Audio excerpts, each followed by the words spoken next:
2012 is not even an hour old, and the small Evans, Colorado Police Department is already dealing with its first violent death of the year.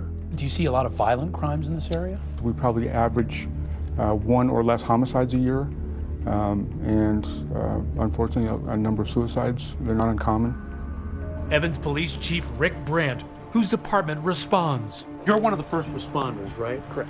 Sergeant Dan Rainis shows me what the scene was like. Ashley Fallis was laying here on the north side of the bed. She was not breathing, but her throat muscles were moving, indicating she was trying to breathe.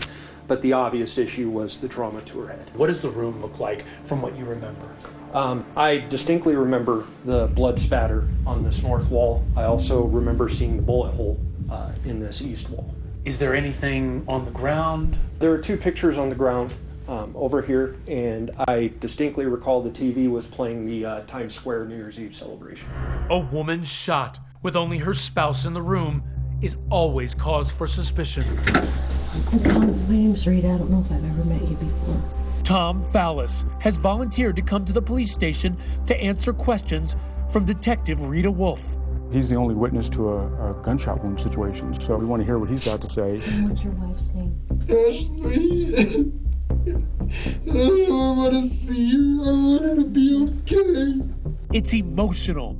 Tom is distraught, still wearing the blood-stained t-shirt, and at this moment, apparently still hoping Ashley will survive, as a video camera records it all. The video for this runs a couple hours, and there's a lot of emotion from Tom. I was just holding her. Are you suspicious of him at that time? I would say he was under suspicion at that time. You want to pin somebody down to a story, and then you want to keep going over the story to see if it changes.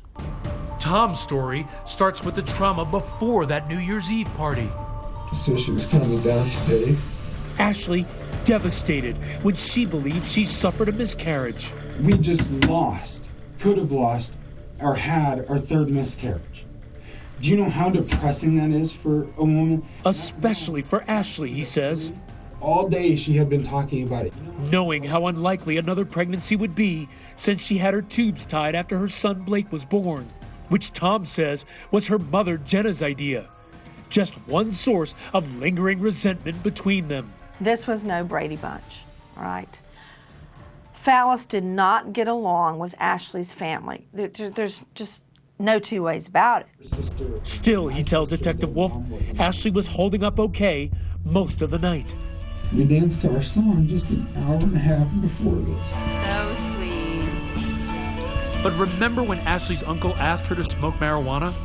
That is when Tom says everything went south. She's wanting to do it because she's so down because she just had either a false positive or a miscarriage. That's when he admits he flew off the handle, yelling at Ashley's family as he stomps upstairs to the bedroom. I turned around and made a comment. I was like, you know what? She doesn't need to get high. She doesn't need to take your advice, just like she didn't need to have her tubes tied. I walked into her room. That was the only negative thing that was said the whole night. Now he says he goes into the walk-in closet to change his clothes. I was standing right there. At one point, he even sketches out where he was as Ashley enters. And she's the one, I'll do what I want. And I said, fine, do whatever you want. And I was pissed. I probably said, do whatever the you want. He says they're on opposite sides of the bed in the tiny room. Tom still lashing out at her from inside that closet. I did swear at her. I did tell her, go do whatever the you want. Ashley is either kneeling or sitting on her side of that bed. Tom says he can't really see her, but he can hear her cocking a gun.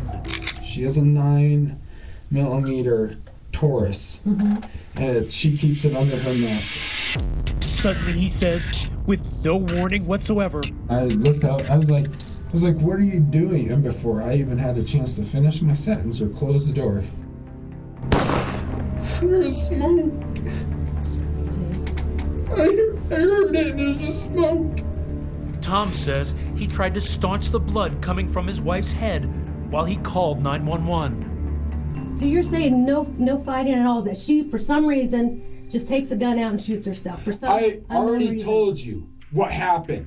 That wound on the back of her head isn't where she could do it herself, Tom. It is not. Oh, bull. It is not. Bull.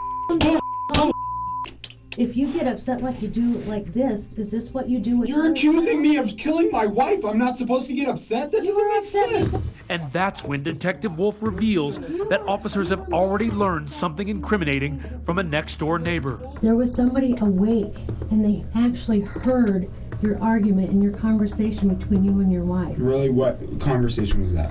She's telling you to get off of me, get off of me. And you're saying, don't leave me, don't leave me. Oh, I didn't say that. See, that's hard for me to believe. He denies anything more than a verbal battle. But the more she presses, the more heated it gets. I didn't shoot my wife. Tell me what happened then. Tell me what I happened. just Why do you told have you. those scratches on your body? She's referring to these, what looked like red abrasions on Tom's chest. But he insists he shaved there as a surprise for Ashley. And any marks they see came from his own scratching. Because, he says, it's itchy. Okay, see this? This is a shaved chest. Do you know how bad this hurt and itches? So when I'm sitting there, I do this all freaking day. I mean, really? I shaved my chest for the first time in my life today and got scratches all over myself? But the detective is skeptical. There's scratches on you that you need to explain. And with the tension mounting, Tell me what's going on with my wife, please. the detective breaks the news. And I have to let you know, your wife did not make it. Your wife did not make it.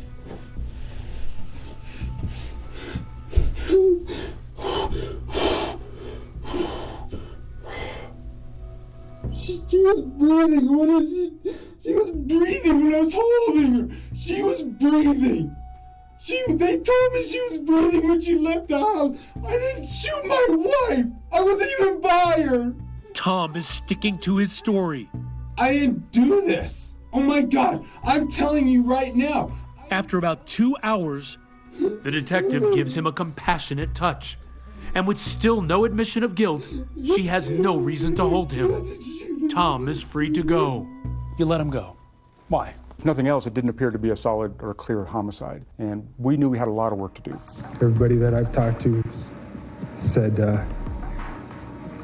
I'm at a loss for words. Tom delivers a eulogy at the funeral 5 days later as Ashley is laid to rest. And so it seemed was the case. That is, until 2 years later.